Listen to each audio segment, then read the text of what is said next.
figure it out on the fly. It's authentic that way. It's authentic. Man, if you thought last week was rough. Oh, I know.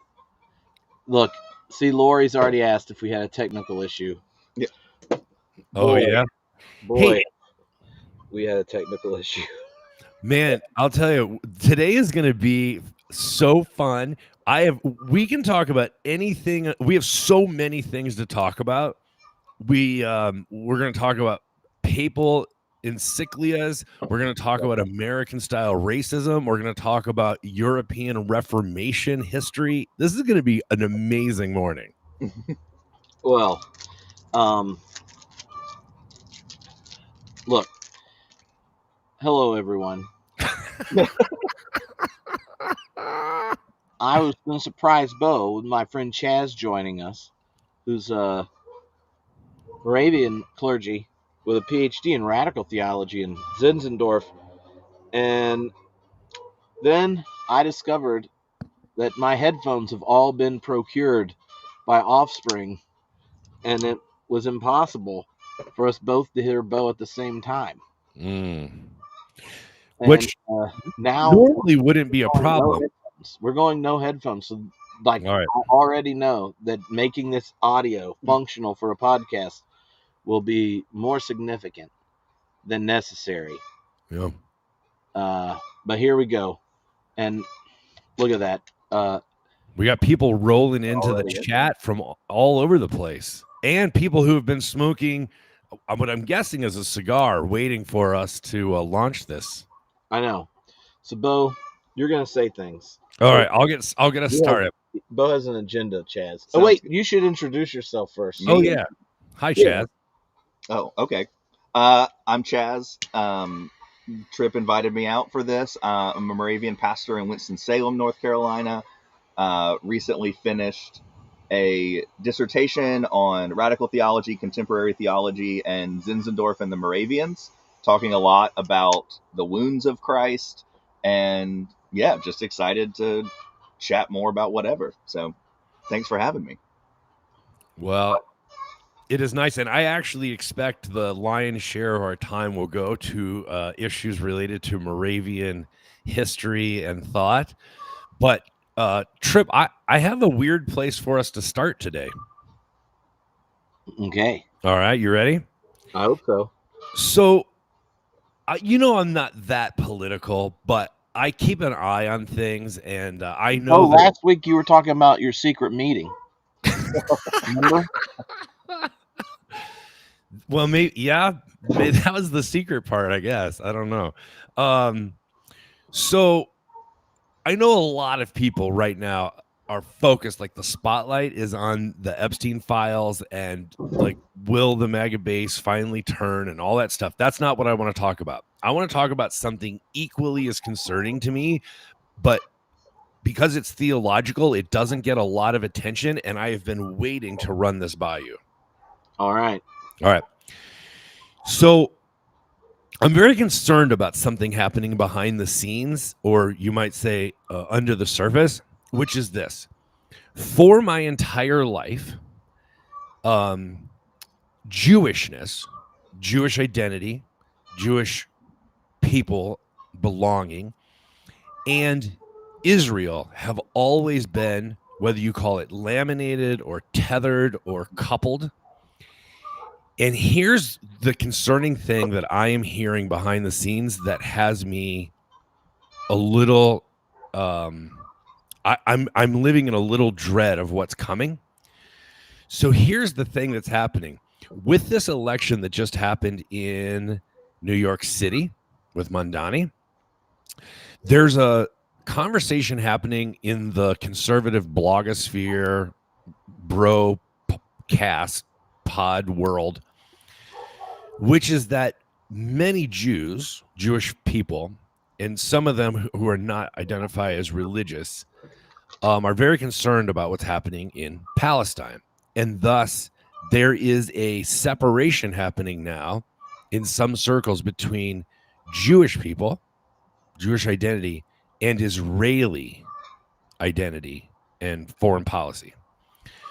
And that may not seem sinister on the surface, especially if you, like me, live in a world of liberals and lefties, because you think, oh, that might be a good thing because American Jewish people, right, can step away from that identification with Israeli politics, and right, that might be a good thing.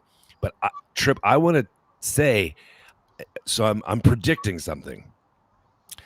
In the same way that like identitarian politics and grievance culture on the left has been appropriated, on the right and used for some pretty monstrous and sinister things, I'm very nervous that if this delamination is how we talk about it in like critical theory, the decoupling happens, you are going to see a kind of naked and blatant racism that we have not seen in more than a century in this country.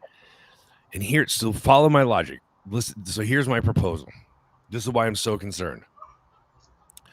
The only thing holding back this crew that I'm concerned about, and I'm not talking about people who vote Republican or people who are like far right.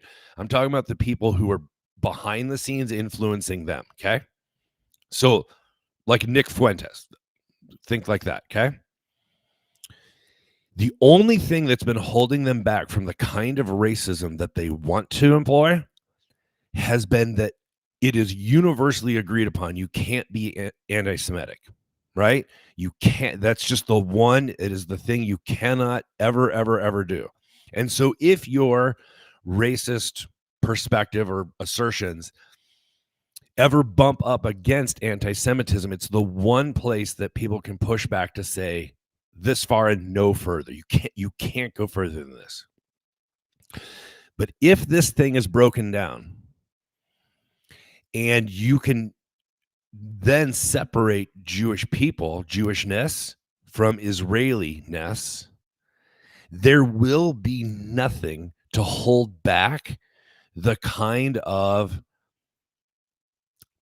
racist language and thus leading to ultimately action and legislation, because Israel has been the one thing holding back because of anti-Semitism.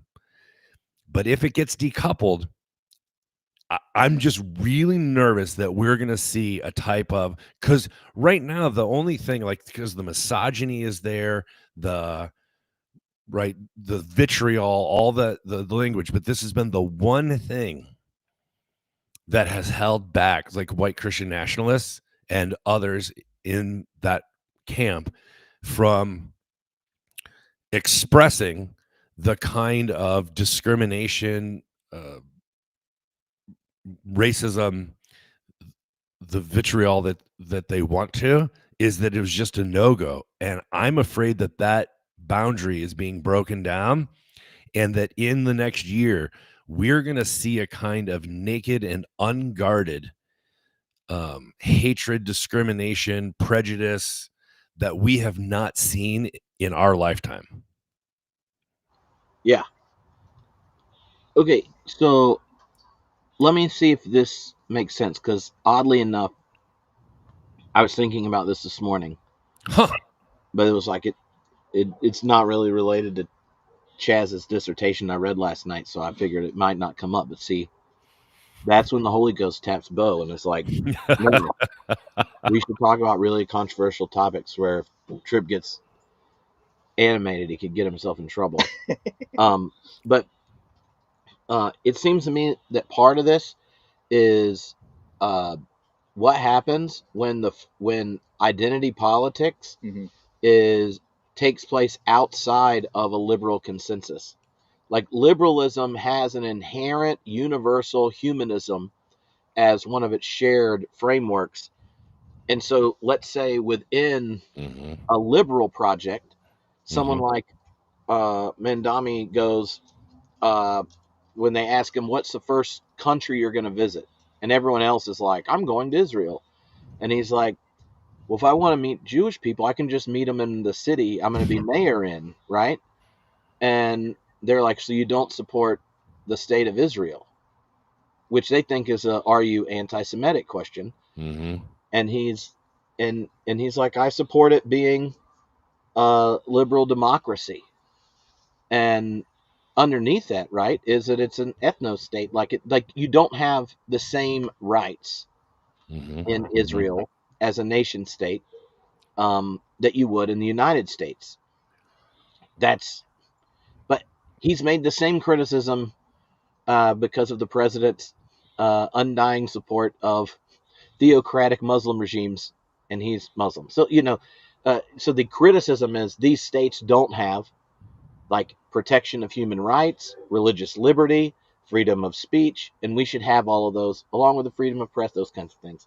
Um, but when you can't differentiate a nation state from a religious identity, or that a particular religious identity is only protected by having a nation state where that identity is privileged, then a criticism of Israel becomes a criticism of Judaism, and it can lapse into kind of anti-Semitism.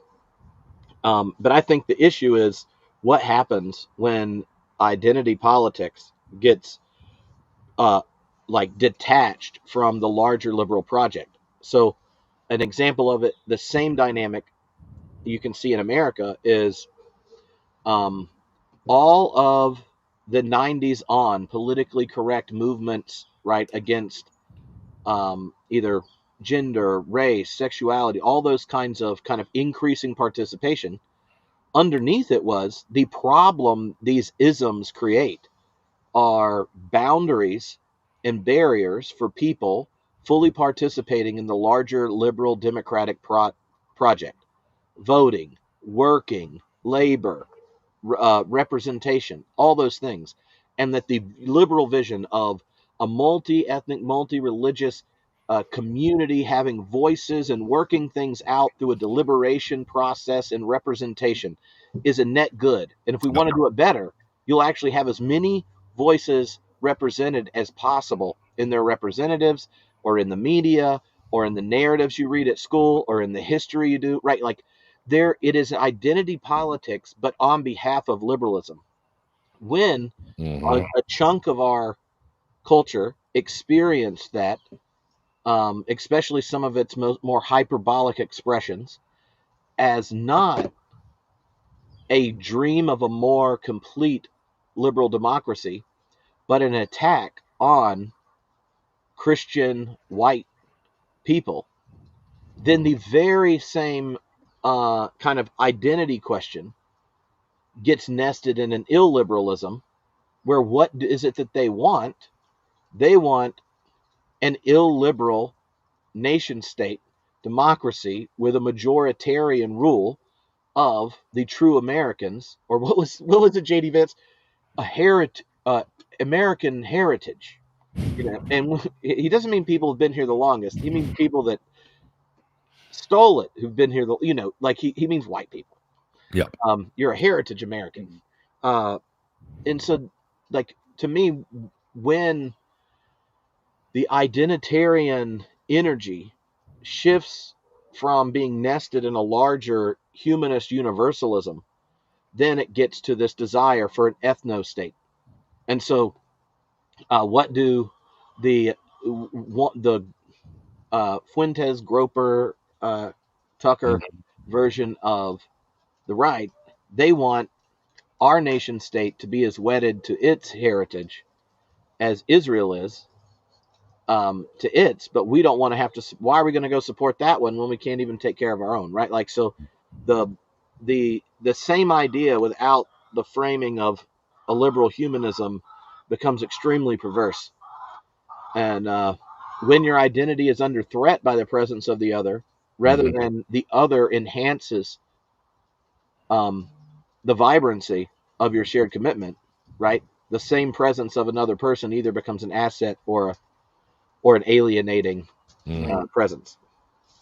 Chaz, you want to jump in? Yeah, I mean, for lack of a better way to, I'm gonna attempt to tie this back to a Moravian idea, Great. because I think there is one here. Because I think the Cookies. the cookies, Okay. the cookies and the sugar cake. just eat those and you'll be fine. But yeah, I think what sparked in me was when you were talking about um, this sort of humanism at the core of liberalism, and I think the question that rises in me is like, what happened to that? Like, what happened to it? Was it always there? Like, what do we do with what do we do with what do we do with the lack of that today? And I think it brings me, from the Moravian perspective, one of the things for Zinzendorf that was always really important was a concept of unity.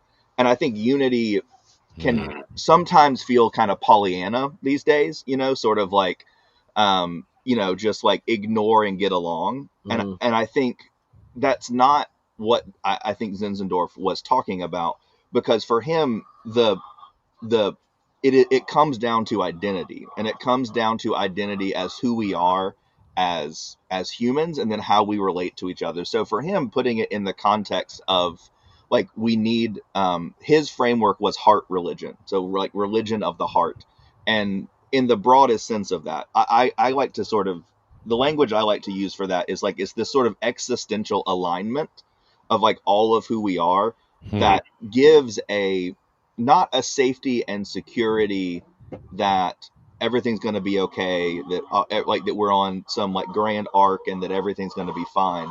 But for Zinzendorf, it was this existential alignment around the wounds of Christ that were also like, I would argue for Zinzendorf, it even the more radicalized version of him is that this is really it gets to the heart of the wounds of God too, and that it's finding the kind of peace and identity and solidarity within oneself, and with that then allows a solidarity with fellow siblings and brothers and sisters, that gives a different orientation to the future.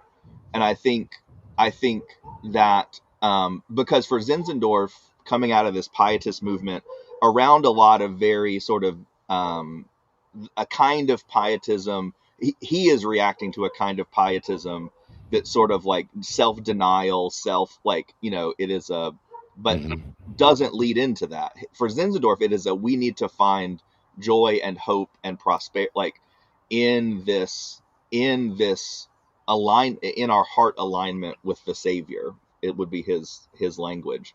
And I am curious if part of the anxiety of this age that is causing this sort of division, bifurcation, in underneath all of that, is this liberalism doesn't have, like, in the broader sense, we have lost what that shared thing is.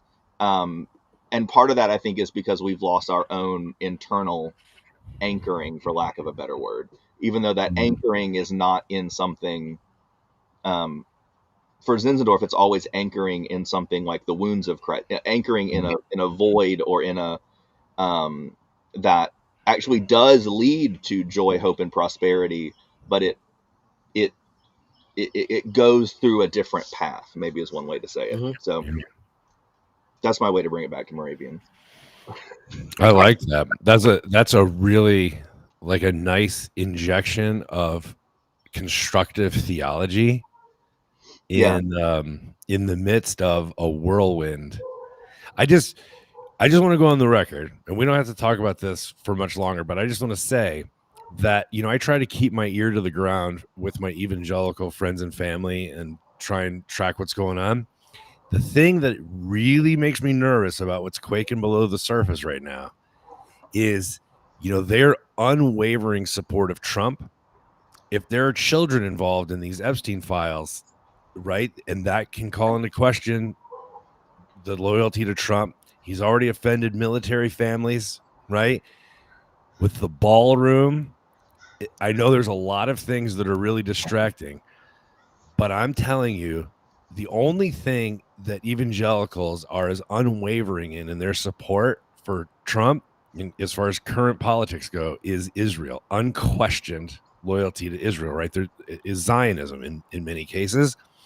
If that gets decoupled from Jewish identity in the Americas, we will see the uglier version of all of the sorts of Islamophobia, homophobia, misogyny, racism.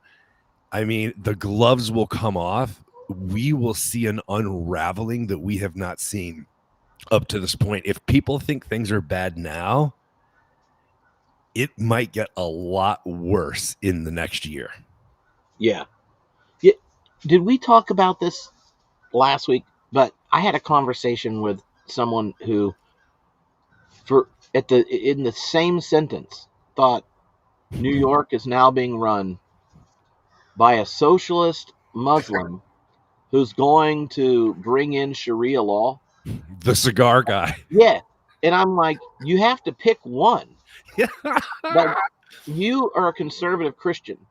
I want you to know that you are a slippery slope relativist under Sharia law.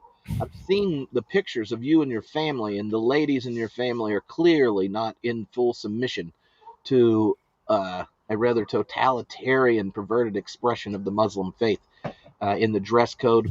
You would not, if you're going to initiate Sharia law, uh, go campaign at gay bars. I'm just like, you have to pick one. Like, you can be a democratic socialist that thinks we need to expand democracy beyond the performance of it in the ballot box to the enactment of it in the workplace. That's what Mondami thinks. So does a lot of people, possibly including our Savior and Lord. But I was like, you don't get from that to Sharia law. Like, what are the drag queens that worked with him in while he was running for Congress going to be throwing a party and getting out hijabs? Like, I'm just like, this, you can't, it's nonsense. And I think underneath it is this sense that the way he frames politics, and we spend quite a bit of time together, is one that is post-liberal. Like, it is post-liberal. And so, like, you remember America had a crisis the first time we had a Catholic run for president. Like, can JFK really be president? Or is it super sketch because the Pope's going to order him around? And what JFK does is go, I'm an American and I love the liberal project, and my Catholic faith orients how I think about like economic policy, foreign policy, and these kinds of things. But I'm not like taking orders and just doing whatever some external authority says. He was claiming, I have a liberal subjectivity, freedom, rationality, reflection, deliberation, and enactment of my leadership. That's what Mondami's doing. And he wins over people by thinking we would like someone with those commitments right in charge of the city. And he made them very clear, enough that he only has to say half of what he was into and the rest of the audience can scream it back. Right. And so but you can see that it is a form of post-liberalism that was pushing against it because, one, you get a Democrat getting the endorsement of our president, and all of his ads are identitarian. It is saying, like, him as himself, be it a future Sharia law imposer or a socialist, both of those identities are not American. And even though FDR raised taxes more than he's suggesting, 2%, this is the undoing of our civil agreement. Yep. And more people are going to leave this city than voted in the entire election. Like, they put it in apocalyptic terms. Why is it an apocalypse? Because they aren't committed to the liberal democratic project. It is a post-liberal one. And a whole bunch of neo-lib Democrats have more in common with Donald Trump. That's why he endorsed, he is endorsing Cuomo. Maybe they just have solidarity on, non-consensual advances to women. But, to me, that's that's the feature that goes on. And I just say this to our Protestant friends that have become post-liberal. Protestantism invented the modern subjectivity that made democracy possible. Democracy is a concept of what happens when the orientation of Western civilization that you see in the Greeks and the Romans meets a universal affirmation of human dignity in Christianity, one where the previous pinnacle of power, the coercion of the non-citizen, and the display of their death on a cross is undermined by that very cross bearing the most significant body, who said that the least will be first. And anyway, that kind of thing. Like, the liberal democratic project is inextricably tied to Protestantism, thinking that the individual is the site for the encounter and response of faith. Like, you yourself trust what God has said about you over what your land, your nation, your parents, your tribe, your income, all of that is all subservient to the one who made you, knows you, and loves you completely, despite all your BS, saying, "You are my beloved," and is true about your neighbor and even your enemy. Like, Oh boy. you don't get to liberal democracy without a culture that at least thinks it has to feign some kind of connection to a thick universalism, one where the other and the least of these demand a response from us because God has already valued them beyond what they deserve, beyond their own agency or lack of agency in their situation, these kind of things. Which is, honestly, that's why I sent him Pope Leo's trolling of MAGA Catholics, I have loved you. where it's called "I Have Loved You," where, we the first American, like U.S. American, not first American Pope, but from the Americas. But Right. he's watching a bunch of MAGA Catholics say crazy junk, and he writes this piece that Pope Francis was working on when he passed. So it's like a tag team authorship, and What's it called? For I Have Loved You, and well, it's in Latin, so Right. whatever that is in Latin, and he it's like he sits there and just lets them know, rather straightforward, that it's above your pay grade to say that your identity as a Christian can be detached from your commitment to the least of these. And in our context, it's expressed in these institutions and in these ways, right? And he not only just exegetes passages and puts it on there, then he goes through all of the church fathers, just like lining up quotes. And then it's like, let me be explicit. You know how my predecessor called out, what was Pope Francis's term for neoliberal capitalism? It was like technocratic markets, or he meant neoliberal capitalism because the philosophers, Catholic philosophy footnoting calls it that.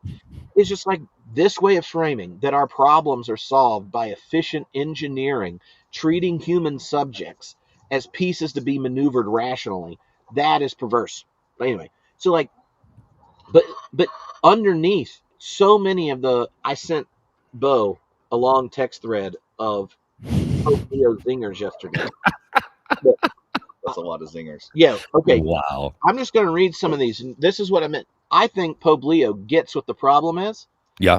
Because there are so many people turning to Catholicism as Protestants because they want a historic religious identity that they can claim as their own, and then they're perverting the Christian identity. So Pope Francis says, not Francis, Leo says, any church community, if it thinks it can comfortably go its own way without creative concern and effective cooperation in helping the poor to live with dignity and reaching out to everyone, will also risk breaking down, however much it may talk about social issues or criticize governments.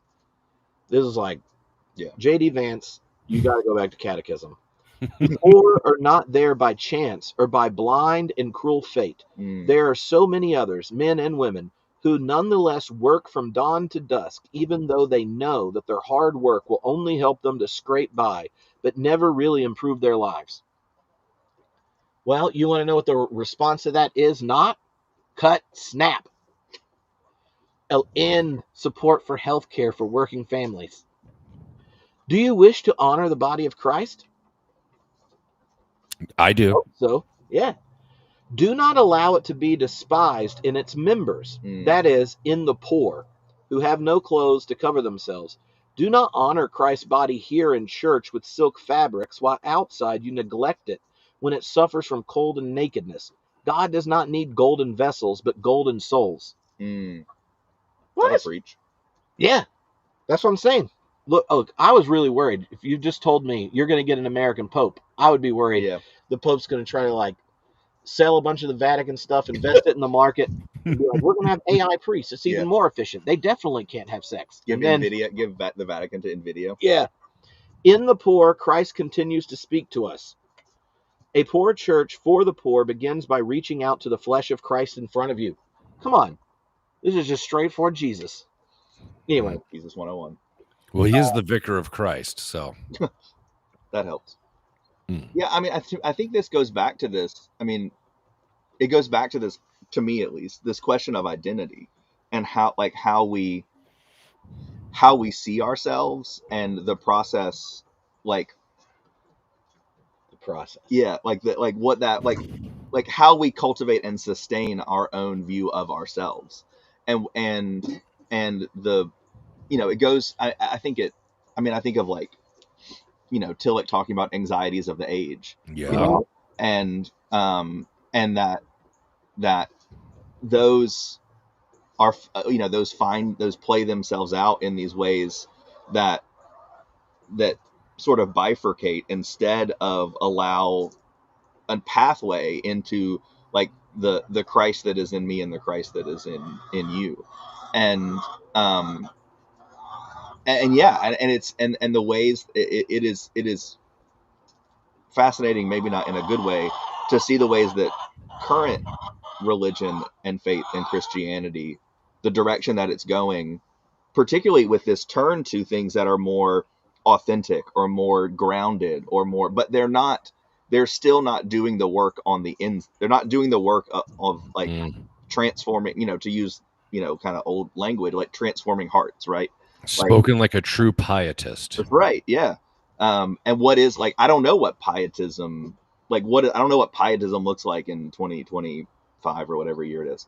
And, but that's a lot you lost track because when you're writing a dissertation, you don't even know what day, month, or year it is. Yeah, it's somewhere in the 2020s, I think.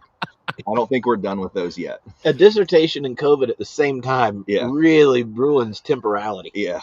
But no, that's what makes me think a lot of Zinzendorf, because what I find interesting about him is, and sorry to bring it all back to Zinzendorf, but what I find interesting is he's also responding to in this weird time frame, like it's sort of in the midst of Enlightenment. You know, it's before Kant, but these movements in religion are starting to happen. This pietist movement, and I think he starts, and he's coming from like an upper crust, you know, aristocracy count, and so I think he's in the midst of kind of different waters, in that how we think about ourselves and how we orient ourselves to the world is changing in his time, and he responds with a very much a how we live together, how we see ourselves, and how we see the other through this lens of a God who pours that God's self out. Becomes the orienting principle for work and for worship, and for, in a way that is not connected to the state church. He sees the church as needing to be bigger than a church of a single Lutheran church or a single Reformed church. That there is this sort of this bigger thing connecting us. And I don't know what the new version of that is, but I find his orientation to his time helpful in thinking about our orientation to our time. I want to talk a lot more about Zinzendorf in a second, but I just need to say two things real quick. This you keep bringing up identity, and I can't thank you enough for doing that. It's so important. Let me tell you why it's ringing in my ears. I've joined a recovering from religious trauma support group, and each week different folks share their experience. And so we've heard from LDS folks about Mormon trauma. We've heard from Catholic folks about that kind of trauma. We've heard from various different backgrounds, but this past session, it just turned out it wasn't coordinated. It just turned out it was time for the evangelical folks to share. And you know what I had sort of forgotten is, at least for these two different people who shared, they both were raised in a very dogmatic way that we in the house, this church or this denomination, we're the good people. This is where the light lives. And out there is darkness and evil.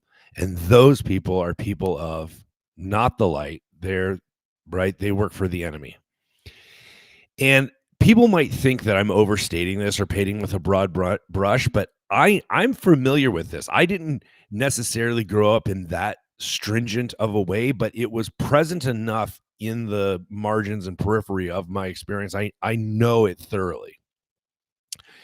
And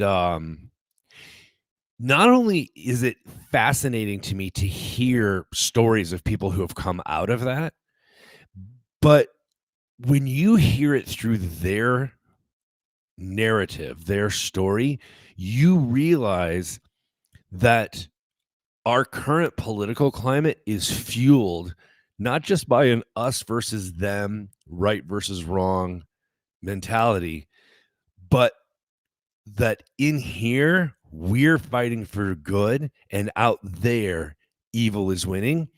And what it really brought home to me was that folks like me, okay, and say my congregation, I hear them say things all the time like, if only we could come to some middle ground, some agreement for the common good so that everybody would, benefit from it, right? And that's sort of the liberal optimism.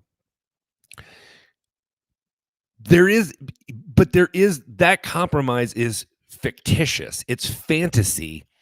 If the mentality is we're the good ones, you're the evil ones, how do you find a middle ground? How do you compromise? How do you come to some agreements? It's war, right? This is culture war. We're fighting for the future of this country and for the American identity, and it's us versus you. How would there be compromise? How is there middle ground, right? And you don't think about it in that stark of terms until you are in a support group listening. You're not allowed to talk, you just have to listen, and you're hearing the narrative of people who were raised in churches that now are leaning white Christian nationalists, and you go, oh my God, what are we up against? Yeah. If you narrate the other into a story where success is conquering and dominating, then you're post-liberal in the political sense. Yeah. Which is, but think of how different that is. If you think of conservatism in America prior to 9/11, like the dominant thread that people were out competing each other to win the nomination of the Republican Party was who is the most compelling, compassionate conservative, right? Where they wanted to say, like, our intuitions about thinking about foreign policy and being a steward of the post-World War II consensus and the leader in expanding markets that eliminate poverty and efficient and streamlined for using the government so we can do more with our tax dollars and all that. They wanted to say, no, being conservative, like, we bring something to the larger project of America that has been ignored. We went a little too far under Reagan, so now we want to be a compassionate conservative. That was what was running. And then 9/11. And I don't think that's an accident that both 9/11, which gets, you see an eruption of militarism, nationalism, and Islamophobia within the church. Yeah. You get a new narrative to define ourselves against after the Cold War, right? And so during the Cold War, all of a sudden, New Deal American politics became communist, and we're undoing the New Deal from, essentially Nixon on. Now, we have a new other, and it's this one. Yep. And so this is going to be how we organize and structure ourselves. We're on a combat footing. And then so much of the bipartisan expansion of the surveillance state, expansion of executive power, and the detachment of the engine of politics from the Congress broadly goes crazy then, right? Yeah. And so like there was something about the 9/11 experience Yep. that made that element that was always a part of, certain parts of the church you and I grew up in, Bo, where there was that kind of either or, goodies versus baddies. But in politics, it was usually expressed by, we're not that involved in politics. We want pro-life, but we want to be compassionate in our conservatism, unlike, people that were just thinking about money. Those same people, the moment there's a big story of, a big dualistic story, rally around the state like we did in the Cold War, but now it's Israel. Now it's like Islamophobia, and you get a whole nother leveling up of the role of Israel in our end time stories. That's when you get, children's versions of Left Behind and Frank Peretti. You are traumatized that she had to read those. My Kristen, who works with me on camp, the Theology Beer Camp, she apparently read like 40 Left Behind kid books, and I was like, they had them, and I just like that. Trip was vicariously traumatized. I know. I feel like that's what would happen. That seems as destructive as if I like let my kids sit on stories all day. Are you familiar with church libraries? We're familiar with that corner of the church where like kind of everyone donates some books. One of my secret projects has been every church I've been at, like all of them have the entire Left Behind series. And you start replacing them? Yeah, they just vanished. They just one day they just all vanished. Did you put in a set of the Homebrewed Christianity guides? Yes. Y'all want if you send me some the sets. True resistance is to replace all the Left Behind books in your church library with the Homebrewed Christianity guide set. Yep. Does it mean I get a little more money? Yes. Guerrilla library work. Yeah. No, it's a good work. It's good work. Because they all have them. Every single one has them. They might have the kids version, but they all got them. I don't want to miss my opportunity to talk to an actual Moravian scholar, but I just need to name the elephants in the room. Chaz, if you don't know this, on our last episode, so we're at 42 minutes right now. Yeah. We hadn't started the episode at minute 40 last week. It was our intro. What? We had a long intro. We had banter. We had banter this long before we started the topics. Love that. We got quality content already, Bo. No, it's going great. Can I ask y'all one question about this? This is my notes I wrote down yesterday about this topic. Oh, sure. Just because I thought of it. Okay, so there are two thoughts about this specific thing is what started off my train of thought. It was a shift of what the human subject is, because there are these connections of like the modern liberal subject being undone, and what is it that's generating the anxieties behind populisms of different varieties? I mean, the populist of both parties and the populist in the West in general has been like a growing consensus that the neoliberal consensus economically has generated a lot of the problems. Be it anyway, I don't want to go through an economic side, but then I started saying, what about what about what it means to be humanist switched? And so I think we're switching from human subjects to human projects. That under neoliberalism, freedom has actually come to generate a form of self-subjugation. Like you're given freedom, but the space in which freedom is enacted are spaces always already mediated by a kind of neoliberal imagination. And so with a neoliberal, freedom is actually a form of exploitation. You become a project. And so what your freedom is there is to become a project, to succeed, to grow, to be recognized, all these kinds of things. And so like if the old form of economic criticism, and this would be like, oh, we have the slave versus the master, or the proletariat versus the working class.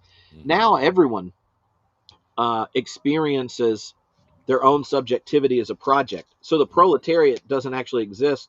There is no actual working class being exploited by a capitalist because the means of production is immaterial. It's become the self that's a project.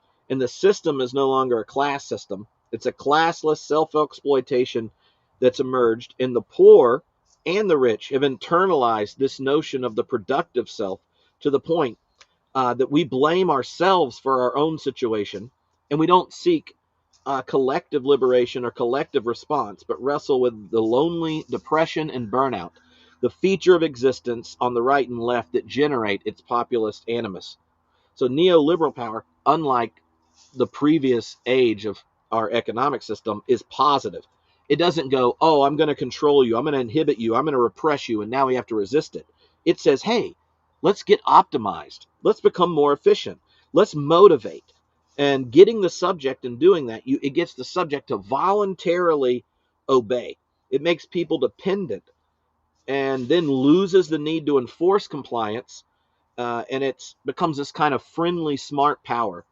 Or Byung-Chul Han, in his book on psychopolitics, he said, now we shift from should we do X, Y, and Z, think of like a panopticon existence, to can, in a never-ending pursuit of making oneself more valuable, authentic, etc., that never arrives. When the self becomes a project that can't be achieved, and the project whose demand ever escapes the horizon, society itself becomes a generator of narcissism. A shift from person, the person shifts to a personal product, one that you're a steward and responsible for, with all the pressures that are there. And so, like, as opposed to like resisting political repression, now our bigger challenge is to resist individual depression. And I think that, like, I got thinking about it because if you were asking what are these shared, you have these shared problems that get raised. Like, one of the geniuses of both Trump's first campaign and Mondami is clarity as to what the problems we're facing. They have very different responses to it, but it was like naming the problems got energy, because the shared consensus and leadership of both parties won't name them because they're subservient to them. And the project of being a Republican or a Democrat already entails a neoliberal form of the self, which is generating depression, loneliness, these kinds of things, undermining community and such. And so it's like neoliberals want you to, the progressive ones will want to battle so we can include as many different identities into a system that sucks your soul out. And on the right, it's like, no, we want to prioritize a particular subject to determine a system that sucks our soul out. And a whole bunch of people are like sick-souled. Our humanity now becomes something we have to steward and possess on our own. And so it generates burnout for the person.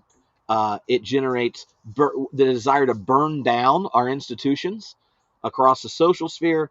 All the while, we're addicted to the use of energy and are going to burn up the world. And so the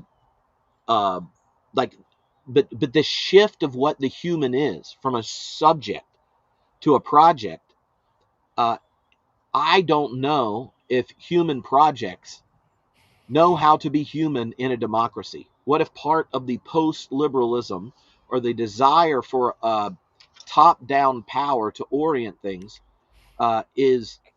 emerges from the pressures and demands of a kind of neoliberal subjectivity? That was what I wrote down yesterday while I was doing dishes, Bo. Is this on a sticky note again? No, it's just on a Google Doc. Google. Oh, wow. Oh, okay. Wow. That's where I leave my notes, and then I try them out on you and decide what if I have to shift the language, if anyone's going to understand it, or is Trip just texting? I think you should do that thing where you submit it to your AI thing and say, "Help me make this for a 5th or 6th grade reading level." That by the way, that thing that you're a you little read to higher me, reading level than that, Bo. what's that? Your reading level's better than elementary school. Thanks. I appreciate that. But no, remember last week or the week before you had written this essay and I said, why is it so readable? And you said you had worked with AI to make it that way. Yeah, I can't remember who told me. One of the professors at beer camp said, "Oh, my new trick when I'm writing for normal people is I just write exactly what I'm thinking and then ask AI to tell me what needs to be explained if I didn't have a graduate degree in this. And then I explain it like it was a sermon illustration." That is pretty good. So good. Hey, I heard an interesting axiom this week that said liberals love the idea of humanity but hate actual humans. And conservatives love individual humans like their kids and neighbors, but hate humanity. Reasonable generalization. It's pretty funny. I don't know what you were saying made me think of. It made me think of why social media and identity and this idea of individual brand that seems to carry through so much of our culture and who we are. And it makes me wonder, it makes me think about the whole process you described is a de-incarnational process. I don't think that's a real word, but it is a the whole idea of becoming of humanity being a project versus a subject is also to remove us from bodily existence. It sort of moves us farther and farther away from encountering other people in who we are. And I don't know, I think that I think thinking of that is how it drives us into this loneliness and that social media becomes the kerosene for neoliberalism in a lot of ways because of how it I don't know. Yeah, like the I can't remember the survey group that does it, but it surveys teenagers and it's been doing it for years. And one of the questions is what do you want to be when you grow up? Mm-hmm. Yeah. And after 2010 is the first year you get influencer in the top 10. Oh, wow. Now it's number one consistently. Yeah. Oh, boy. Right. And what does that even an in some ways, what does that influencer even mean? They couldn't tell. They just if you were to act what does that even mean? I succeed I become a real human being worth recognition when I'm a performance. Exactly. Oh boy. And a performance that has been monetized. Yeah. That's not performance in the artistic, this is an expression, but it's a this is it's like an economic thing, not a That's why I was thinking. That's why I like the language of shifting from a human subject right to a human product. Like that you are the product, or it hadn't come out yet, but the live podcast earlier this week I did at Wake with Corey Walker and Bill Leonard. I talked about the way it plays out politically is a shift from a deliberative process to a performative one.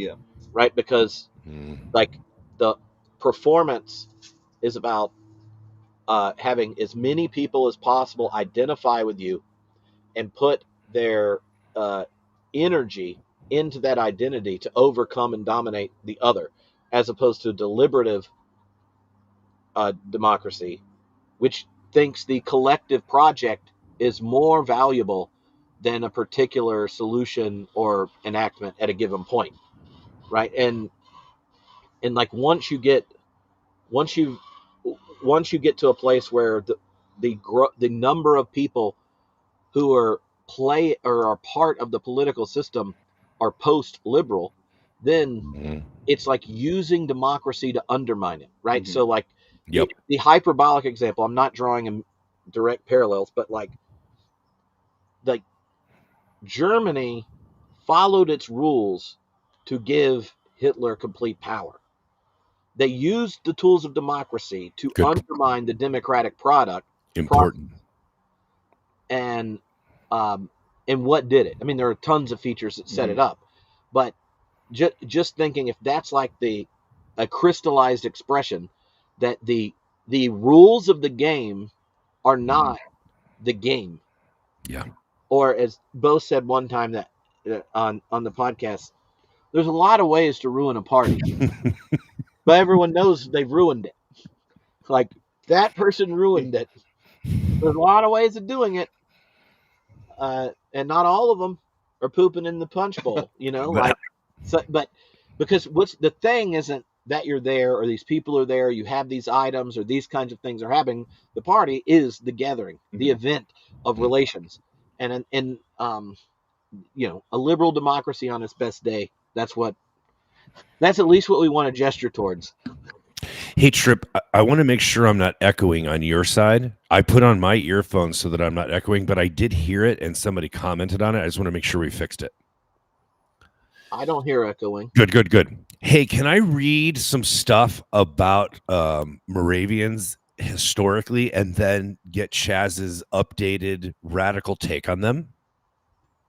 That sounds fun. Okay. So my first selection is actually coming from, I'm going to show you the book. Can you see it? It's The History of Christianity in the United States and Canada by Mark Knoll. And so I've got a couple selections here I want to just read and get your take on, okay?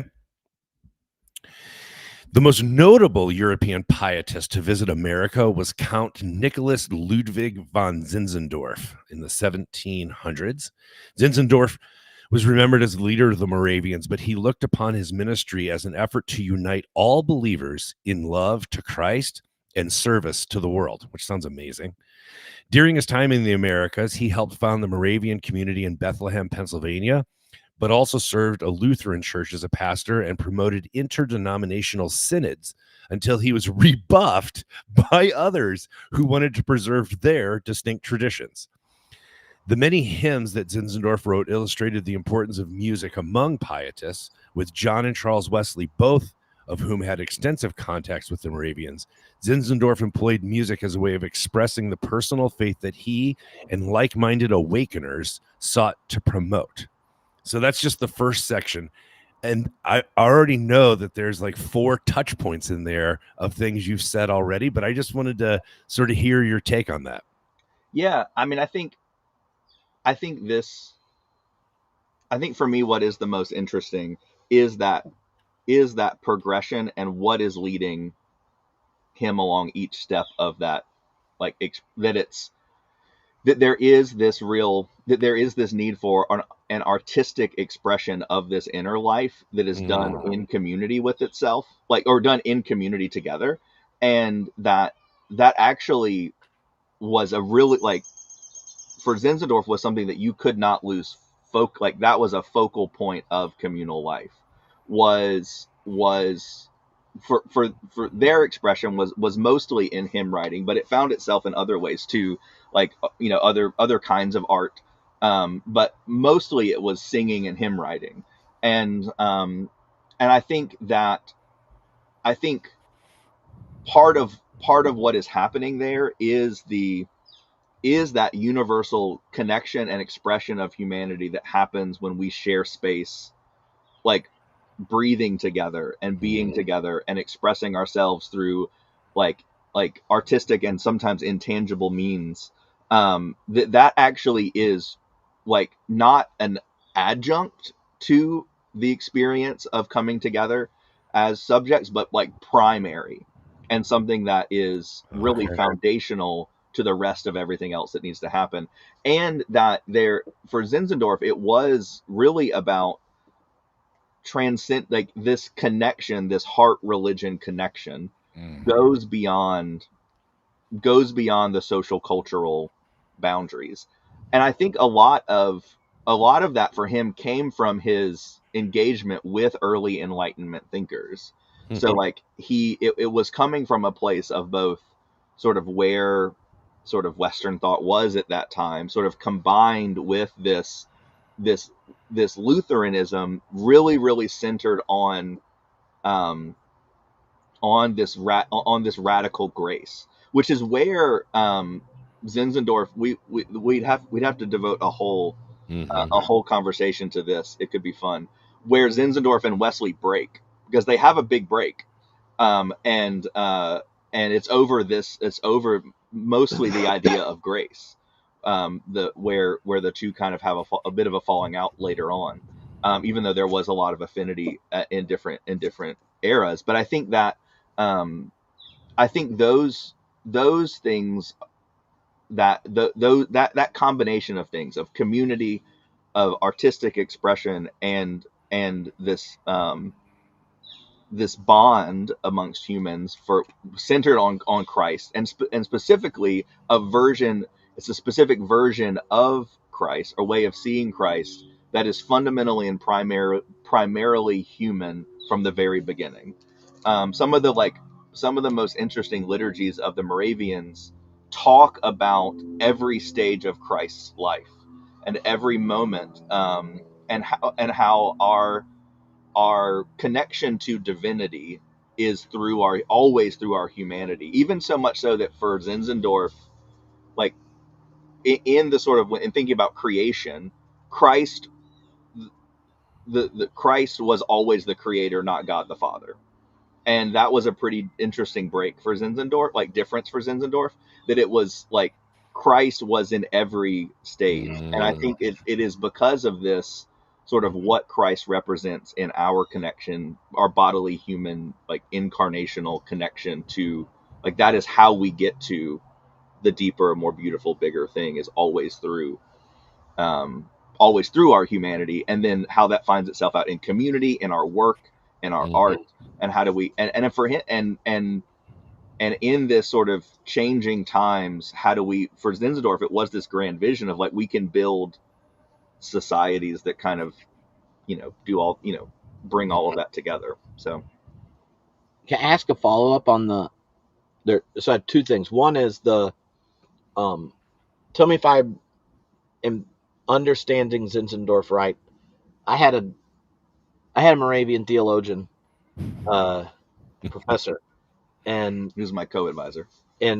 Craig Atwood, who's been on the podcast, and people can go listen to him talk about Zinzendorf awesome. for an hour and a half. He's way smarter than I am on Zinzendorf. And but one of the things that stuck out to me, and I thought about this when I was looking at your dissertation last night, is that, like, that even that bit about Christ is the creator. Yeah. Like, so theologically, it's grounded in the act of eternal generation, right, within the triune God. It is a reading of of Logos Christology, right? So like, he has this ability of weaving both the cosmic picture of, like, the eternal Logos, or the eternal Son is eternally generated from the Father. So God is always, like, both source, given, and binding, like the three persons. But, like, that creative energy exiting is the source of all creativity, right? And so you get this big cosmic picture. And then the temptation for a lot of us more progressive people that dig that is that we don't end up doing the deeply intimate personal side, which Zinzendorf's also emphasis, like hymns about the wounds of Christ, right? So when you have these like two poles of your Christology of, like, the cosmic story is the Christ story, right? So it's not like it's all just pointing to this one person, but this one person is the exemplification of the cosmic something story that's been going on since the beginning. Yeah.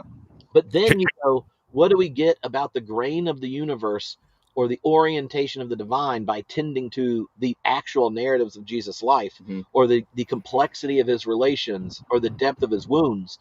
Now you have, like, a creation theology that emerges out of the narrative of Jesus, his disciples, the community around him, and such.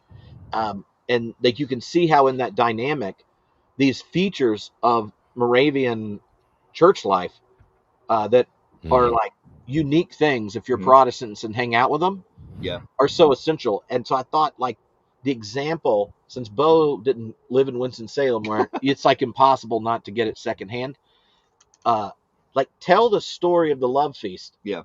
And I find that to be, like, it makes Moravians make sense when you think of how it relates to the Eucharist, in the same way, right? How Quakers didn't use it, but then have this fellowship together. Like, it gets the unique insight in the performative community part. Yeah. So the Love Feast 101 is essentially it's mostly the biggest ones happen on Christmas Eve.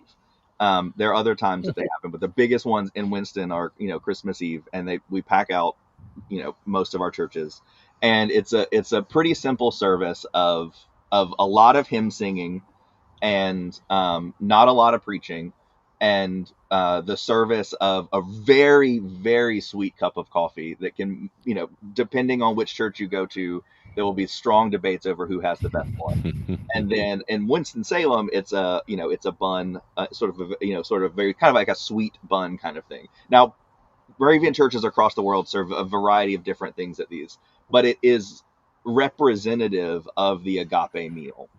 Sort of not in the sacramental way of of Eucharist, but in the we need to hold together. We need to hold together and eat together, and it is a very and being together, singing together, breathing together, eating together, and it yeah, and it does exemplify, I think, a very important part of Moravian theology. I think one of my favorite times to do a love feast is on Good Friday. So we do Good Friday love feasts as well.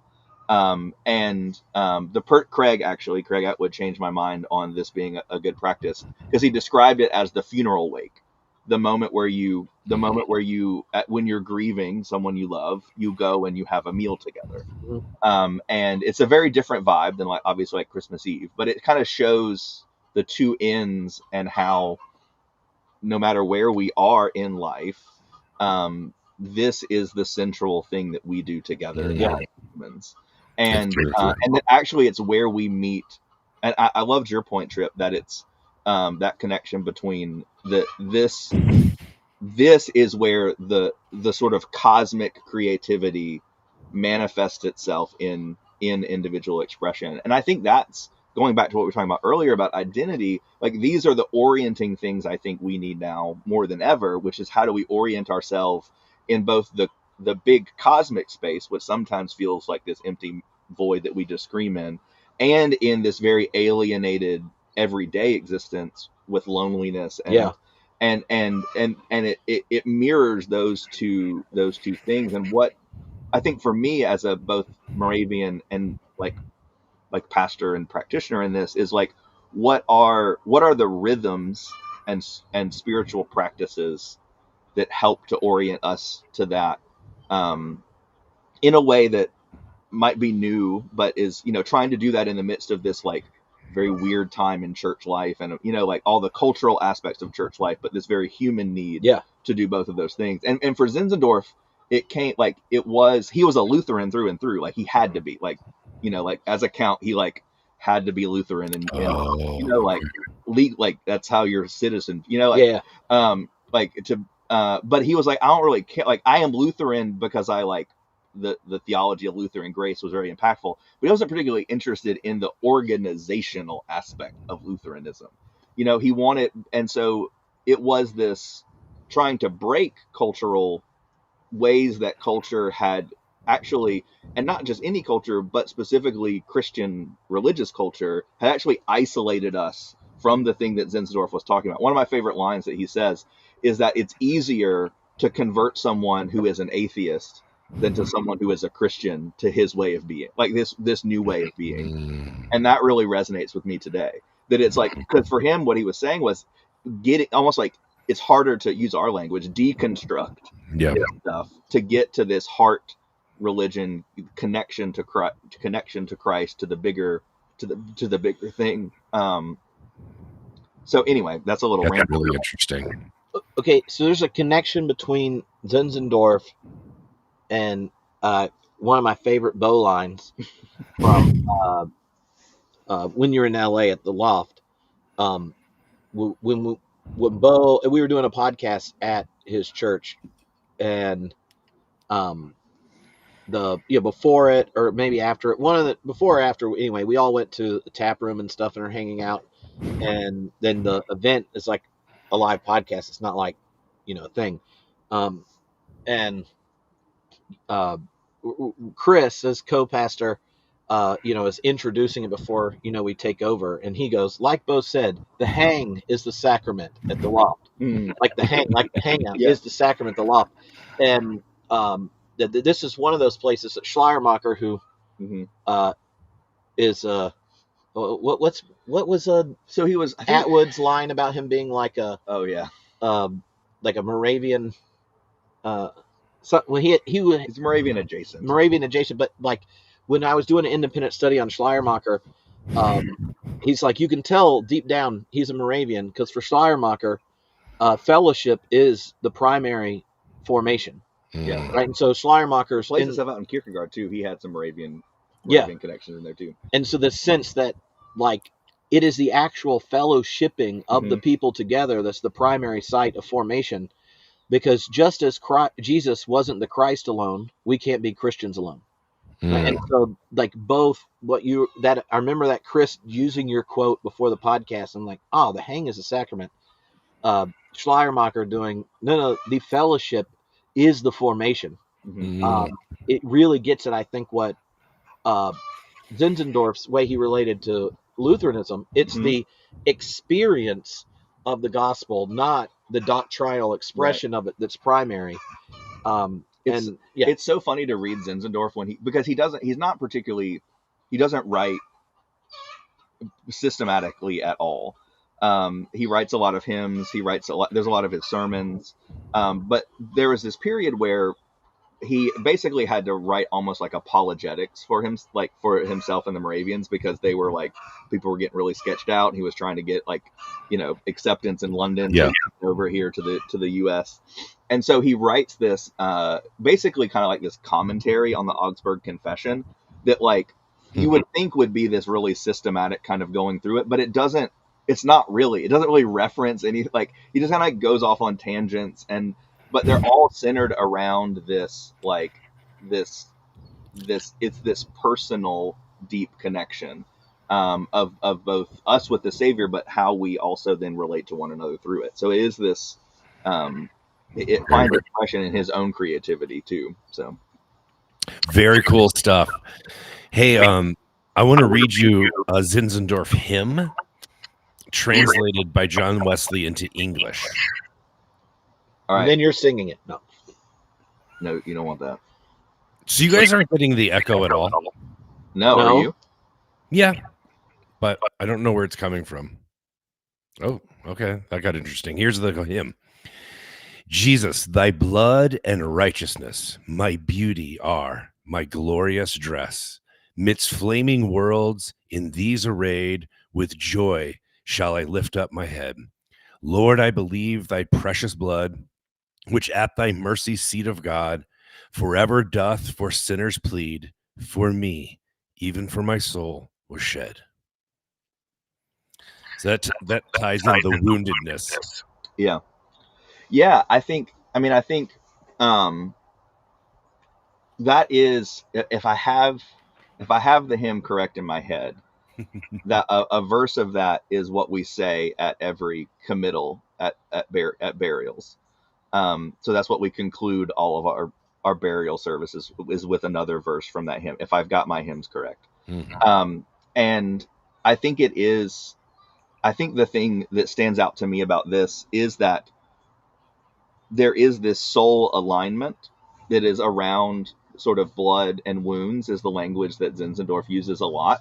But I think the big thing that can get really, really challenging in parsing out that kind of language is sometimes when we get to blood language, we really think about substitutionary language and sort of blood being interposed. And I think for Zinzendorf, it is much more the sight of sort of blood and wounds is the recognition of humanity, and that and the connection between our humanity, our spirit, and that this is the site to which God meets us in this solidarity. In this moment. And it can be really, I think, often hard for our ears to hear that language, because we kind of go to sort of victory in the blood sort of kind of thinking. But I think for Zinzendorf, it's much more it's much more about this finding peace.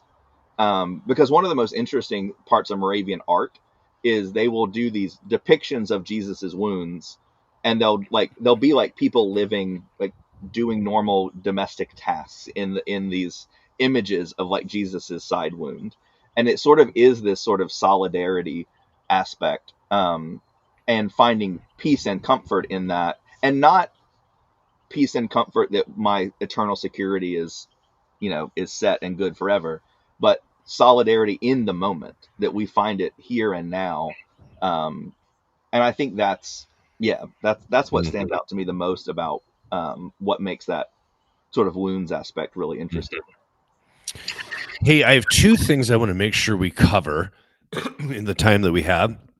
So for those who are just not familiar with Zinzendorf or Moravians at all, I'm going to tell a little story about my interaction where it interfaces with my Wesleyan Methodist background, and just let you take off from there. But here's just like a brief overview for those who like have no idea where this lane of Christianity comes from or went to. So I just think it's fascinating. So it comes out of a branch of the Protestant Reformation that looks to Jan Hus. And so a lot of people know Luther and Calvin, obviously. But this branch of the Protestant Reformation didn't get as much press because Huss was killed so early, and unfortunately. But it's down in southeast Germany, Saxony, on the Czechoslovakian border, that this kind of Christianity emerges, and it's largely pacifistic and non-state sanctioned, and so it has a very different history than a lot of the Protestant Reformation that people know about. And so they might know about the Anabaptists or different pacifist peace churches, but the Moravians, for me, first surfaced when John Wesley, as an Anglican, goes to a mission to the Americas. He goes down to Georgia, and it doesn't go very well. And on his ride back, he is sharing the boat with a bunch of Moravians, and a vicious storm comes up, and he is scared out of his blessed mind for his very mortality. But these cats are at the other end of the deck, and they're singing, and they're totally at peace. They're completely surrendered to God and God's watch over them, and they're singing these hymns. And Wesley is confronted with this contrast because he knows he doesn't have whatever it is they have. So when he gets back to England, he goes on a little bit of a theological spiritual journey and ends up not just reading Luther's introduction to the gospel or the epistle to the Romans, but in a Moravian setting, he experiences this strange warming of his heart, but it's by singing these passionate hymns late into the night and early morning. And so that's the first place that the Moravians surfaced for me, and their intersection with Wesley. So for those who just have no frame of reference for Moravians, I just wanted to give that's a quick synopsis of easy places to connect historically. Yeah, no, thanks for that. It is so Craig Atwood, who we've been talking about, has often called the Moravians the hobbits of Christianity. Yes. Because we kind of like trot along and show up in kind of interesting places sometimes. And that sort of two-part history is really interesting, sort of with the Czech Reformation, and then sort of this church that kind of goes underground for a while, and then kind of emerges on Zinzendorf land, and sort of this big mission movement sort of starts. I think one of the things I love, or I think most interesting about the Wesley story is, and maybe gets at, I'm not a Wesley historian by any means, but I do love about that story that Wesley is having this inner turmoil, and that the Moravians are singing together. And I think that's a really interesting point. Wow. And I think that's a really important point and really gets at a really important aspect of, I think, the way Moravians think about things, which is being together. Even our sort of system of church governance, which is very slow and cumbersome, is conferential. It's sort of like it is of equals. And so I think that togetherness And I think singing represents this too in a very practical way of just harmonizing together. It forms a physical togetherness that I think we shouldn't overlook in that, particularly in that experience. This is fun, by the way. Can I give you some more? It's got that Hobbit energy, right? Like Frodo's like, Yeah. I have to go do this, and Sam's like, Mhm. of course we are, and he almost drowns, chasing him down, or like Merry and Pippin sneaking up to the council and not knowing what they're volunteering to do, Mm-hmm. or Fatty Bulger being like, I'm gonna stay, and when the ring wraiths show up, I'll figure it out because y'all have to get out. Like this, where the very place where our kind of self possession leads us to assess what we should or shouldn't do differently. Hobbits don't know like individual thinking. It's always communitarian. Yep. Even if you only know half of them, half as much as you want to. No, I think that communitarianness is so important for Moravian thinking. I have some more prompts for you. So, in the History of Christianity by Dowley, I'll show this one. There's this section on the Anabaptists and their commitments, and the Moravians show up a couple times in here. And I just thought I'd read it to give people a sense of the kind of Christianity this is. And I'd love to just hear your radical update on sort of where this stuff stands or what it looks like now. So there's 4 of them. I'll read the first one, and I'll pause between each one so you can just give feedback. Ready? The consequence of being a disciple, as the Anabaptists realized, was wide-ranging. To choose only one, the Anabaptists rejected the swearing of oaths because of Jesus' clear command in the Sermon on the Mount. For them, there could be no gradation of levels of truth-telling. Yeah, no, I think that's really interesting. I think the thing I think about discipleship, Mm-hmm. and I think that sort of the idea of imitating Christ in whatever age we find ourselves in. So that is because the Zinzendorf was not afraid to sort of play with how this actually works itself out in like contemporary life.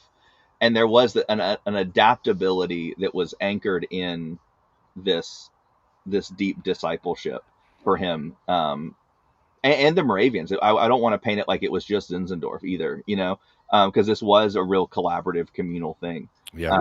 And I think that's that always finds that there is this idea that it is a constant unfolding and a new expression, which I think practically, like many churches over in America over the last 100 years, we've lost that spirit. Mm-hmm. But I think that spirit is there in what caused this really, really interesting period of Moravian history, which really is a relatively a short amount of time. It kind of finds its way into like a kind of standard denomination in a lot of ways, at least in America. But there's this really creative period that has these elements that stick with it, and stay part of it. And it is this sort of, I think discipleship's a big part of that. All right, so these get better as they go. A second principle is the principle of love. It grew logically out of the first. In their dealings with non-Anabaptists, they acted as pacifists. They would neither go to war, defend themselves against their persecutors, nor take part in coercion by the state. The love ethic was also expressed within the Anabaptist communities in mutual aid and redistribution of wealth. The Moravian Anabaptists, it even led to Christian communism. Yeah, no, I think that's particularly in the early settlement communities, there was this sort of collective ownership and collective work. And as what was interesting about it, about their version of that, is that it wasn't walled off communities. So, and there were actually kind of gradations of, like, you might, you kind of had to earn your way into the communal system. So there were sort of like, you could sort of work on the outskirts, and it and they would let travelers through, and they would do trade and economic, like, and have like trade back and forth with outside groups. But there was this almost like this working, it was almost like this working towards this communal economy that eventually doesn't stick, and it kind of begins to fall apart and that kind of thing. But there was this very much this idea of what we might call an early Christian communism, which is also interesting, looking at where it falls in sort of the history of something like capitalism and globalism. Like it's really early in that, like late 1700s, like the industrialization. It's like on the heels of that, and so work is beginning to change, broadly speaking, and the idea of vocation and moving out of like sort of apprenticeships, but into this sort of what are you skilled at, and um, and they really took a we share this in love approach. Wow. Particularly in Salem, and Salem and Winston was sort of, that was the grandest vision originally. They bought a ton of land to sort of like try to make this thing happen. But yeah, no, that's it. I think there's a lot of interesting stuff getting into it, like a theology of work, and how how that connects to the other aspects of Moravian thinking. This is so fun. I have two more. In the scriptures, they read of a church which was not a wealthy or powerful institution, but a family of brothers and sisters in Christ. It existed not because it was recognized by some outside ecclesiastical or political organization, but because God was at work among the people. The Anabaptists came to elaborate on congregational view of church authority. All members were to be believers, baptized voluntarily as adults upon confession of faith. Decision-making was to be by the entire membership. In deciding matters of doctrine, the authority of Scripture was to be interpreted not by dogmatic tradition or by ecclesiastical leader, but by the consensus of the local gathering in which all could speak and listen critically. In matters of church discipline, they believed were also to act corporately. They were to assist each other to live out faithfully the meaning of their baptismal commitments. Yeah, there's a lot from that, but the two things that stand out to me are the that sort of egalitarian nature, and that there is a less hierarchical view of church leadership, and that our accountability was or the accountability was amongst individuals. And so they had these times where they were called speakings, where they would basically ask each other, how is your walk with the Savior today? Was the question they would ask each other. And this wasn't done by someone in pastoral authority over someone else, but amongst equals. And um, and the other thing, and there was something else, I just lost it. The scripture part. I think that really plays itself out too in the Moravian daily text, which is like, has been a long tradition, which is they would draw randomly verses from a certain selection of verses from the Old Testament, one for each day, and then they would select a doctrinal text that interprets that text, and they would basically, these would then go around the world, and every Moravian would read these together every day. Really? Yeah. This was a big part of Bonhoeffer's life. Like this was a huge, like he used the German version of this. His nanny was Moravian, which was was the one that kind of gave the Moravian piety to him and his twin sister, because of how much time she spent with him after they lost, his older brother in World War One. And he even used the daily readings with all of his students, at the underground seminary and such, where after they were forced into, being in the army and things, the letters and things between him and his students, you realize they're commenting on passages. And if you look at that year and what the daily Moravian reading is, this is what they're all reading. Yep. Or in like letters and papers, Betga, he knows they're both reading these passages together. So Yeah, it's fascinating. and what's interesting is that it is an interesting hermeneutic, which is that Scripture still speaks, and that we have an active part in that. It's not just sort of, they are sort of, it is like little snippets, but the idea is that these snippets sort of continue to have effect on our daily life. It's not as if they are like, these solid eternal words that sit up here that never change, but that Scripture is something that is interplayed with in the active community of faith still. And I think on the Bonhoeffer point, I think if you read like Life Together and you look at a lot of the practices that they developed in the seminary, they have a lot of interesting parallels to some of the Moravian practices in those communities. So, all right, one last one. A fourth commitment was the insistence on the separation of church and state. Christians, they claim, were a free, unforced, uncompelled people. Faith is a free gift of God, and the authorities exceeded their competence when they were champions of the word of God with a fist. The Anabaptists also believed that the church was a distinct society, even if society claimed to be Christian. Christ's true followers were a pilgrim people, and his church was an association of perpetual aliens. yeah, I think so. I think this changes particularly as you get later into Moravian history, but in this sort of era that I find the most interesting, there was a we are separate from the powers of the world, and which often like pro, like prove difficult for their ability to go and settle and move and travel around to these different parts of the world that were owned by these that were colonized, and you had to get approval from whoever the colonizers were to go, and they often didn't have they were suspect. Like one of the reasons that they were prevented often from going to the the Caribbean, where there were a lot of enslaved persons, was they thought, well, you're not representative of any of these states, so like you might start a slave insurrection. And so there was a lot of distrust because they did not have the same national like identities and connections. So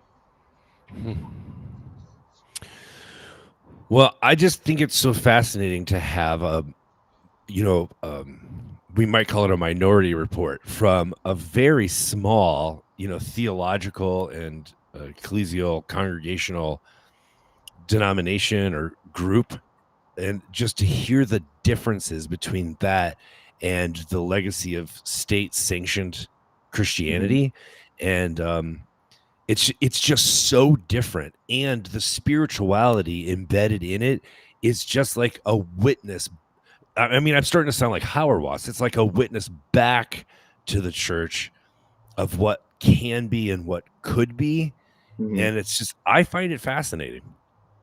Yeah, I mean I think that's my biggest interest and hope is what looking at this, what's going underneath the surface in this kind of spirituality and this way of being, and because I do think there is a lot of resonance with some of what many of us face on a normal basis. Like what we were talking about at the beginning about identity and belonging and division, um, and how do we find both the inner life but also the connectedness that gives us the ability to respond to what can often feel like overwhelming challenges, and that sort of source back to the thing that's bigger, that can open up different possibilities.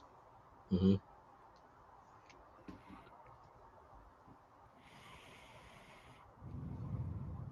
So a couple cheeky questions. Does anyone ever call you Pastor Sweet Buns?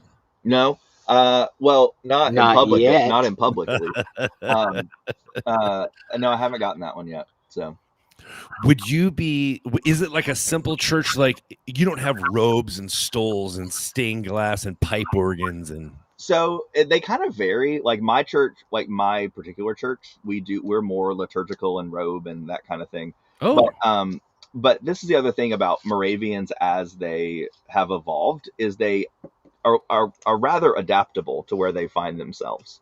So like you'll find a lot of different original like sort of Moravian sanctuaries in the time that we are talking about. Like if you went to Herrnhut, Germany, you would find a very simple sanctuary, and that's generally the case. But you'll find a lot of different expressions liturgically today, because we kind of sort of fell into sort of like a lot of Moravian churches will feel kind of mainline.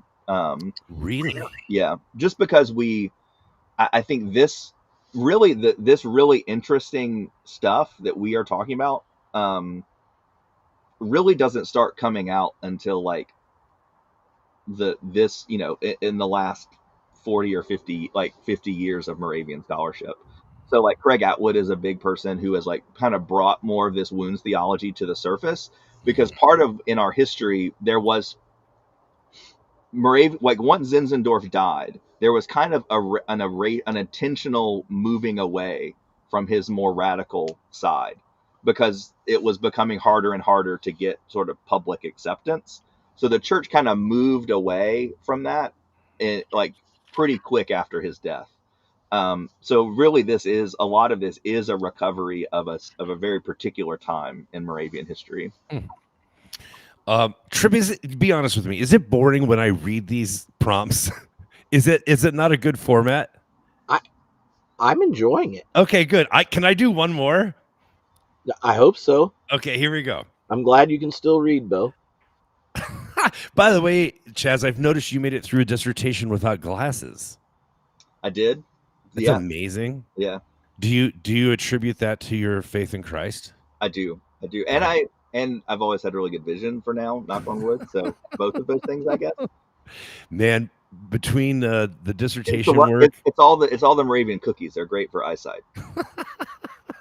not for your blood sugar. Not level. for your blood sugar, but great for eyesight.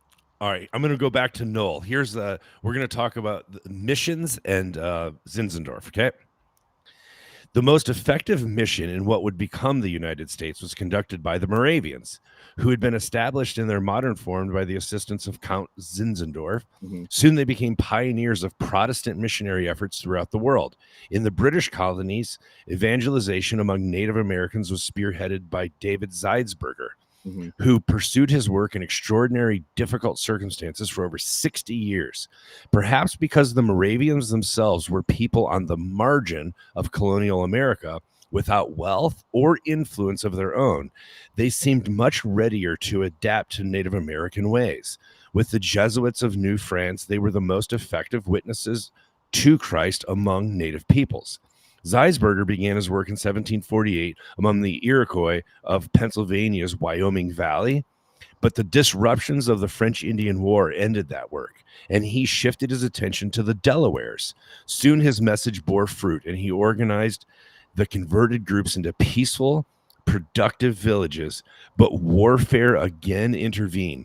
Whites accused the converts, who had in fact accepted the pacifism of the Moravian missionaries, of aiding the armed Native American struggle against the settlers. Under mounting pressure, Zeisberger led his converts to Philadelphia, where they lived for over a year in strained circumstances. He wanted to settle the Native Americans near Bethlehem, but hostility towards against non-Moravians was too strong, so he moved further west to establish a new town by the Susquehanna River. And it goes on to say that the Delawares flourished in this environment. But there's so much tucked in there in the little commentary about pacifism and poverty and contextualizing the message. I just find this stuff so interesting, and most people don't know about it. Yeah. Yeah, no, I think Moravian missions movement is less of like my focus of study, but it is a really interesting and like so much there, because it was and granted, it has its own set of problems and that need to be looked at and addressed. But I think there was the general idea of the Moravian missionaries was that Christ is already present in some fashion to the places we are going. And part of what we are doing is to go find.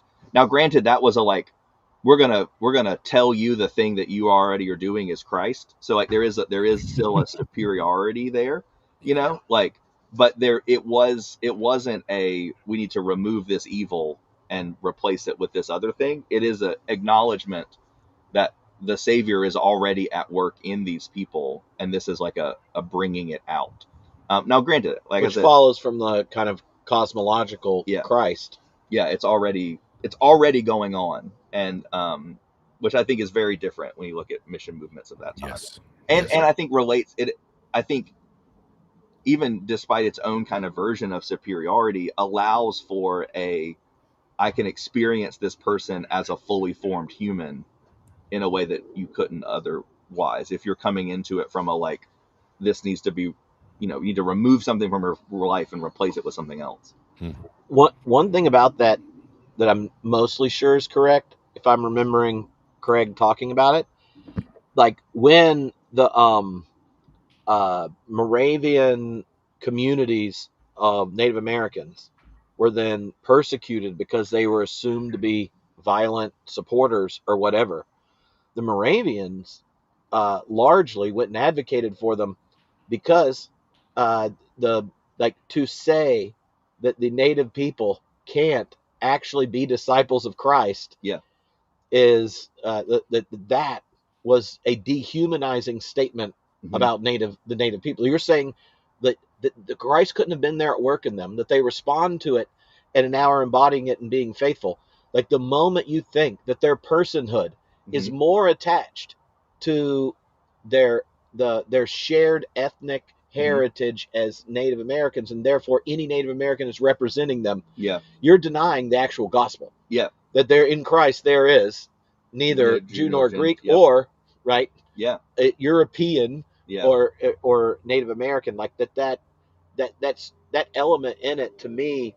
I just remember Craig talking about, you can see how attached they are to this vision, that they didn't go, oh, it's bad to do this, or no, they didn't do this. There's debating the facts, but it's just, if the state thinks that these individuals don't have it within them to become genuine Christians and disciples, then you're making them less than human, which is also the logic that gets used for resisting slavery. This sense of the moment the Christ event's attached to the cosmos, right? Then there is this Wesley. You might use something like prevenient grace, or Zinzendorf uses the line of like, creation is initial grace, and then there's grace upon grace, which is like your personal encounter with the Christ story, right?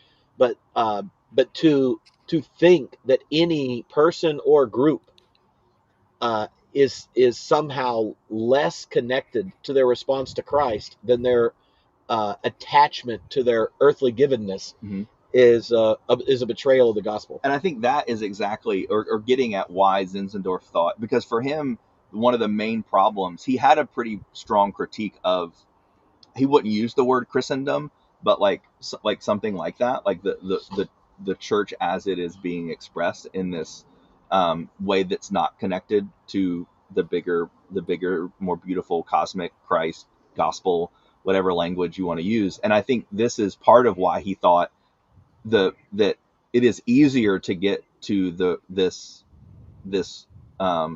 encounter with Christ in people who have never encountered him than it is with people who have grown up in this version of because for him it was that he had a lot of problems with the state church and other things that actually those are blockades to this way of being, and which is why we need to get to the thing that this universal church that goes beyond that is encompassing of all of those things. Because he was pretty well read across different traditions. He's pretty well read in like Jewish mysticism and other versions of mysticism, and Craig is doing research now on how much he engaged with the apostolic fathers and stuff, and sort of Eastern Christianity. So there was this sort of like how to seeing the connective tissue across all of those things. Mm-hmm. Yeah. Yeah. So we need to. This might not be. We need to do this in reverse. I'll bring a bunch of Zinzendorf quotes. And then you'll respond to them. Ooh. You're gonna get Bo prompts? Yeah. That's fun. Hey, just out of curiosity, what's your favorite part of being a Moravian, and what do you think? What's the biggest challenge to pastoring a Moravian church? I think the thing I like the most is somehow in the spirit of Moravian churches, this being together still seems to pervade, even though and that there is something about this sort of innate knowledge through just the way that has been passed on through generations of churches, at least the church I pastor now, that being together is kind of the most important thing we can do. And I think the challenges are just kind of the real challenges of church life that like most churches face, but we face them like more acutely just because we're a smaller, less resourced denomination. And so, just decline and how do you break into a world, and how do you get this way of thinking out in broader than the people who have just grown up with it? Because that's been kind of mostly Moravians. It's sort of like become like a family thing, and not a lot of people know about us outside of us. And so I think that's one of the more challenging bits. So that's why I appreciate being able to talk about Moravians on the internet. It's fun. This is just a general plug for the Moravians have an app with their daily readings in it. We do. It's only $1.99, so it's excellent. But so there's like the longer passages for every day, but then you have the watchword, the doctrinal text, and the prayer. So like this is today's, to give an example. The watchword is from Deuteronomy 32. As an eagle stirs up its nest and hovers over its young, the Lord spreads his wings. He caught them and carried them on his pinions. And then the doctrinal text is from John. You can see how it's connected. My Father, who has given them to me, is greater than all. No one can snatch them out of the Father's hand. And then there's the prayer. Gentle shepherd, bring us close to you to comfort and calm our fears. Through the unexpected struggles we face, you have always been there to provide for us. May we fully trust in your amazing care. Amen. And there are so many days like that, even if you don't go read, right, then there's a Psalm, a Hebrew Bible passage, and a New Testament one that comes after it. But it's a very easy rhythm, and it's on an app, and I like it. And that watchword and doctrinal text are the two that those are what the whole unity, like basically every province gets those texts from. Those are drawn once the year before and then matched, and those go out, and then every province puts out a daily text in its own format. And so like the British province, it'll have like quotes, and the prayers, at least for the North American one, are written by Moravians, and you're given a month, and they're all anonymous. So you're so you're given a month, and you basically write the prayers, and then they put them out every month. So interesting way to compile it, I think. Yeah, because I like it because like there's the sense that the witness of Israel is drawn. Then how does the New Testament echo it? And then how does an anonymous member of our community voice it before God today? And then that is what's used in this kind of binding sense for each individual, like connecting the community daily. Yeah. That then is celebrated in gatherings and such. And it was part of what think of a very early globally networked church when you had boats and stuff. You know, like so, like these were binding words across oceans and in ways that we have the internet and stuff now. But I think that even in something that is a devotion, like internal to the subject, there is it draws us to a bigger connection, which is important. Oh yeah.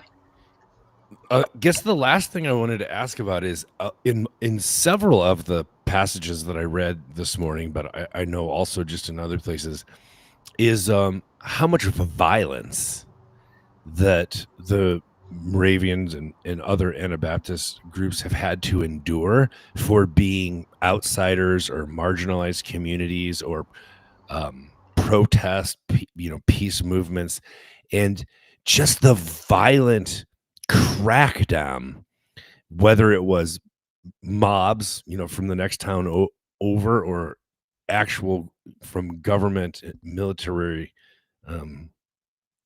orders, but just that it's been so violently resisted and that it draws such a visceral response that how dare this group be a different way in the world.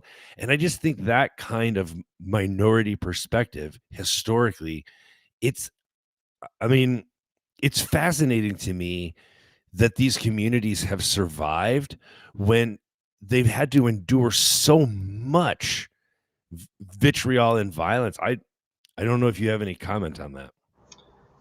Yeah, no, I think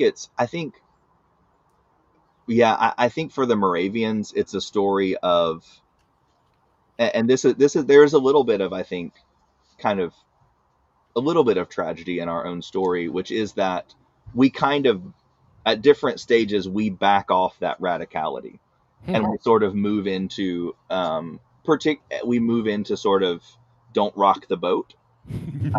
But you still have sort of these like emergence and these popping, this sort of like coming back to, I think, part of that more radical identity, even though I think for the story of the Moravians is also a struggle of acceptance and sometimes sort of capitulating certain things in order to get that. But I think I think that is a true part of our history, particularly sort of going into the later years. But I think the things that inspired those early Moravians were to stand in the face of those things, and sort of have sort of it was kind of a quiet resistance, for us, I think, through a lot of our history, and a sort of like a steadiness, that sort of has persevered. Very interesting. Bo, I had an idea. Yeah. I want to get him to read the verse from the hymn that they do at the committal service, Yeah. and then you do our your new closing line. Okay.